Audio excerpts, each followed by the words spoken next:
მაფიოზები გასამართლებელი მაფიასთან ბუნებჭებს.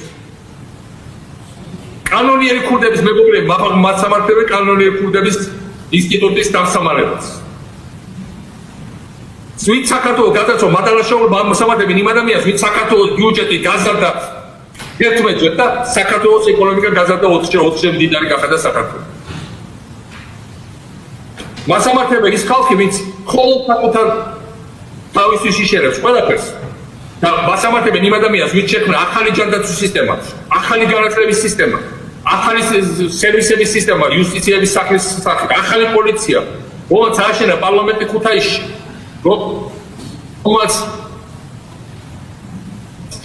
ეს პარლამენტი რომელიც სიმბოლო, ეს არის სიმბოლო ამ ხელისუფლების, რომელიც მასამართლებლად გავერანებული პარლამენტი, რამდენი მილიონი ზიანი მოუტანეთ საქართველოს და გაპლანგეთუნდაც ამ პარლამენტში, რომელსაც ეხლა ძროხების საძოვრად არის გადაქცეული. რამდენი მილიონი გაძარდა გაპლანგეთ იქ. მე რომ მეტარევით 8 მილიონს გაფლანგ. რაც უბრალოდ იყო საპრეზიდენტო ოფისის ხარჯები. მე მასამართლებს ის ხალხი, ვინც ანადგურებს საქართველოს სახელმწიფოებრიობას, რომელიც გაყოლებრივად გალატობს საქართველოს, რომელიც სრულიად გაუცვლელი დატოვა საქართველო უზარმაზარი გარესამხის წინაშე.